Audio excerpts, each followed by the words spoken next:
Dans cette leçon, nous allons apprendre à ouvrir un fichier, définir les paramètres corrects qui resteront définitifs par la suite pour que les mises en plan vous conviennent. On va ensuite insérer une vue de face, parce que rarement la vue de face proposée par Katia est celle qui vous convient. Elles sont la plupart du temps mal orientées. Et enfin, nous allons voir comment rajouter les vues qui lui sont adjacentes. Alors, pour pouvoir travailler convenablement les cams, il faut que vous ouvriez directement un fichier vierge, un fichier plan qui existe déjà et qui est à votre disposition. On va donc faire fichier ouvrir.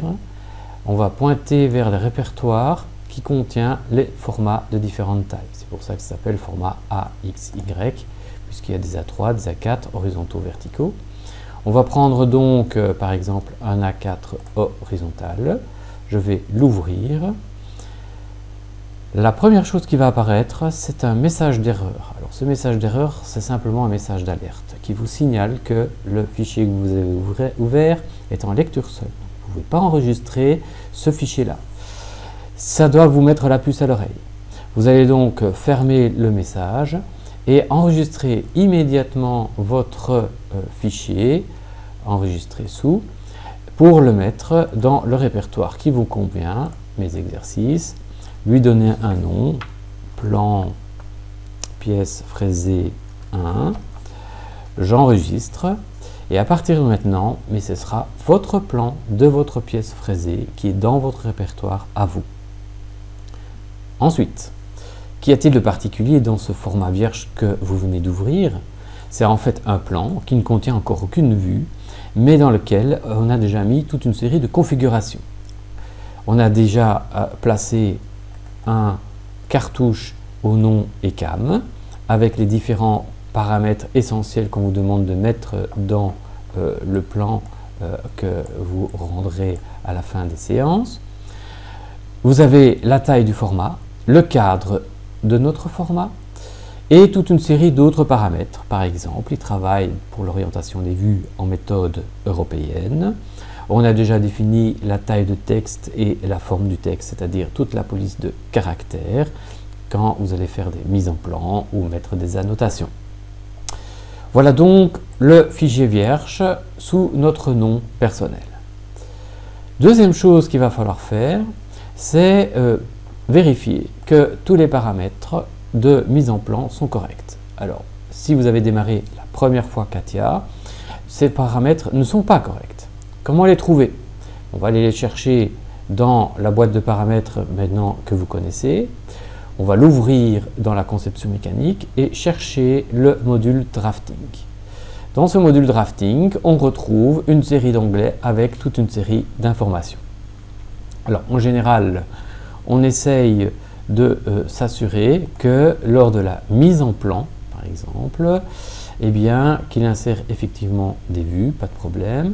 Les vues elles-mêmes qu'il crée, on désire qu'il génère les axes, qu'il génère les filets, qu'il génère également les lignes de centre, c'est-à-dire les traits mixtes en croix pour les cercles des cylindres, qu'il génère les lignes cachées. Ce sont des paramètres qui sont par défaut non cochés. Et par contre, il faudra décocher le paramètre générer des congés d'arête qui, lui, malheureusement, est coché par défaut dans votre logiciel. Il faut aller contrôler également pour l'onglet cote qu'il n'y a pas d'aimantation par défaut. Si vous avez une aimantation, vous la décochez. Vous verrez plus tard que ça vous sera très utile. Et également, dans les annotations et habillages, s'assurer que aimantation est décochée. D'autres paramètres sont dans le syllabus que je vous invite à aller consulter. Ce sont des paramètres qu'il faut absolument changer la première fois que vous lancez Katia. Une fois que c'est fait, ce sera enregistré une fois pour toutes sur votre machine et donc par la suite, vos plans seront toujours dans la configuration attendue, c'est-à-dire avec des lignes cachées, avec des traits mixtes et sans annotation pour poser des cotes et les annotations. Une fois que vous avez ouvert donc ce fichier, vous allez faire un plan d'une pièce. Il faut que la pièce existe. Il faut donc que vous ouvriez dans Katia également une pièce. Donc je vais aller chercher dans mes modèles une pièce quelconque. Alors le premier exercice de mise en plan, c'est mise en plan de la pièce PF01, donc je vais aller ouvrir la pièce PF01. Je vais retourner maintenant dans ma mise en plan. Voilà la pièce disponible. On va maintenant pouvoir désigner la face sur le modèle qu'on vient d'ouvrir. Il faut donc être dans le module de mise en plan. On le voit d'ailleurs qu'on est dans le module mise en plan qui est ici. Pour rappel, ce module, on peut encore y accéder dans conception mécanique, drafting, si jamais vous n'avez pas le bon module. Pour insérer la vue de face, qui est la première vue que l'on va essayer d'insérer, il faut cliquer sur le bouton vue de face qui est ici. Sachez, entre parenthèses, que ce bouton en cache en réalité d'autres. Vous connaissez déjà le système de la petite flèche, donc si vous appuyez un peu dessus, vous voyez que d'autres options d'insertion de vue existent, comme par exemple la vue adjacente pour le moment inactive puisqu'il n'y a pas de vue de face, l'insertion d'une vue 3D, etc. On va faire vue de face, voilà. Il nous demande d'indiquer un plan de référence sur une géométrie 3D, d'après ce qui est noté en bas. Cela signifie en fait simplement qu'il faut aller via fenêtre sur le modèle 3D et lui désigner une face. Vous voyez alors dans le coin inférieur droit une prévisualisation de cette vue de face. Donc, si je me mets par exemple sur ce plan-là, voilà ce que sera cette vue-là dans le logiciel. Imaginons qu'on clique par mégarde sur cette vue-là. Elle ne nous convient pas, ce n'est pas un problème, puisque avant de rentrer définitivement ces vues de face, une boussole est à notre disposition dans le coin supérieur droit. Cette boussole contient en réalité une série de flèches. Alors, à quoi servent les flèches? Vous allez vite le comprendre.